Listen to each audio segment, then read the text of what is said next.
Hi guys, my name is Marissa and welcome back to my channel. In today's Financial Friday video, I'm going to be telling you the top 10 things that my husband and I did to pay off $30,000 worth of debt in 18 months.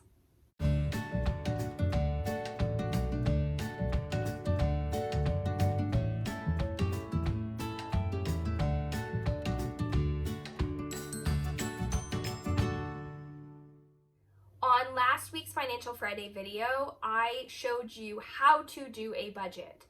It is at the top of my list of the most important thing that we did to pay off that amount of debt.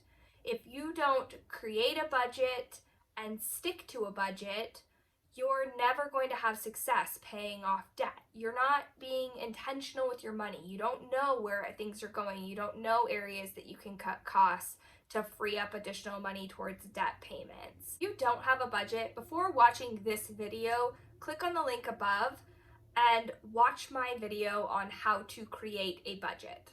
Having a budget is the pillar to financial success. If you don't know where your money's going each month, you are greatly slowing down the process at which you're paying down your debt.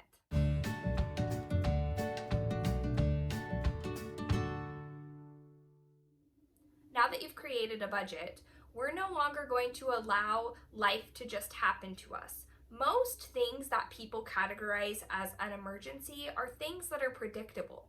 We know that at some point, someone in our family is going to incur some sort of medical expense. Now, when this happens, how it happens, who it happens to, we don't know.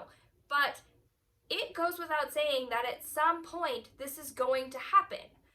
Rather than allowing this to become an emergency and a huge financial burden, we should be planning for things like this. We know that our car is going to need new tires. It's not a matter of if it will need new tires, it's just when it will need new tires. If you know that in roughly 18 months, you're going to need to put new tires on your car, start planning for it now. Don't wait until 17 months out when it's an emergency situation and you've got to come up with the money on the spot to cover things like this. It might seem weird that I'm putting this as number 2 on my list. I'm trying to tell you how to pay off debt, but I'm telling you different ways to spend your money. When my husband and I created a budget and started forecasting what type of things we could anticipate happening in the future, it was amazing how many fewer emergencies took place. When we needed new tires, we just had the money already set aside to pay for it, and it didn't derail us getting out of debt because we knew this was going to happen. We had already anticipated, we had planned for it.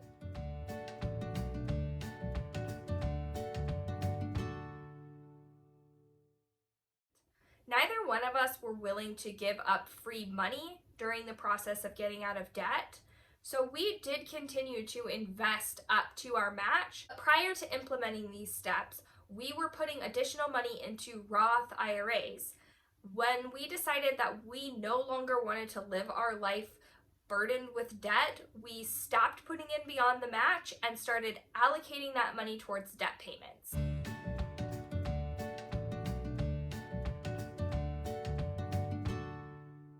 PMI for our specific mortgage wouldn't have been removed until we had owned our house for 12 years. Now, when we bought our home, it was prior to the housing market greatly increasing, so we had quite a bit of equity.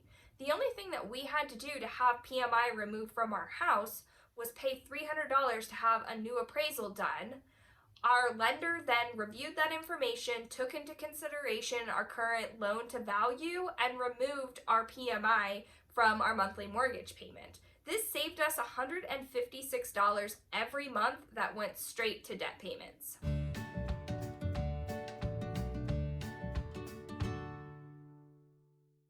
We were spending hundreds of dollars every month on cable television, and we found that we lived pretty busy lives and weren't spending a bunch of time watching it, so we had hundreds of dollars going out every single month on something that wasn't even really being utilized. We have been out of debt for several years and have still not gone back to paying for cable television. We have Hulu, we've had Netflix in the past. We find that we're able to watch television if we're so inclined for $12 a month rather than $200 a month.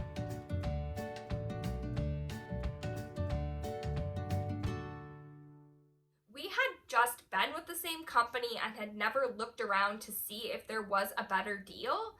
And when we decided that we wanted to get out of debt, we looked at how much we were paying for our cell phones and shopped it. We looked around to see if there was a company that could offer us a comparable plan for less money. We were able to cut our bill in half from what we were paying with our prior company, saving us $60 per month that was able to be allocated towards debt.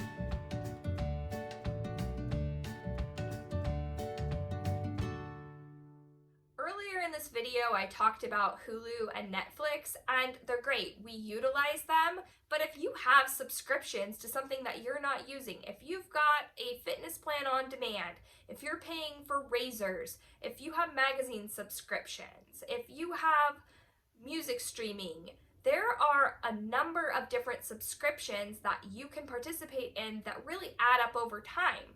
We went through and looked at every subscription that we were paying for and really weighed whether or not we were utilizing that or if we were just paying a monthly subscription fee but weren't really using the product.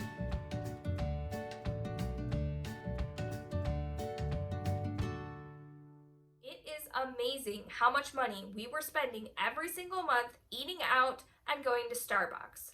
I love Starbucks just as much as the next person, but it's not worth being in debt in other areas of my life so that I can drink a $5 coffee. When we really got serious about paying off our debt, we stopped going out to eat and we stopped going out to coffee. We started saying no when every single birthday party required us to take the entire family to go out to eat. And this isn't a forever sacrifice. It's something that we did for a period of time to set ourselves up financially. Now that we're out of debt, we go to Starbucks, we go to happy hour, we take the family out to eat, we say yes when there's birthday parties.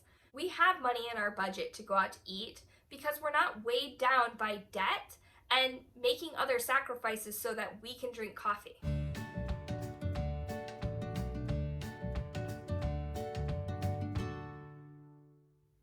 If you don't meal plan, you're going to end up getting takeout and going through the drive-thru.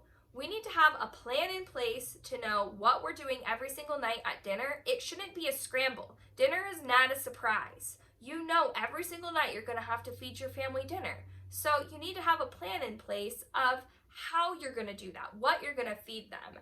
Have the groceries in the house that are going to set you up for success. I have a video that I made showing how I meal plan to utilize items in the household and make sure that we are staying within our grocery budget. If you'd like to watch that, I will link it in a card above.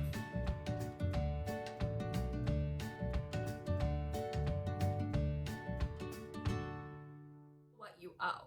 You're never going to get out of debt if you don't have a list of who you owe money to and how much you owe. In my next video, I'm going to be teaching you how to use the debt snowball to get out of debt. If you found this video helpful, please subscribe to my channel and turn on the bell notifications. Bye!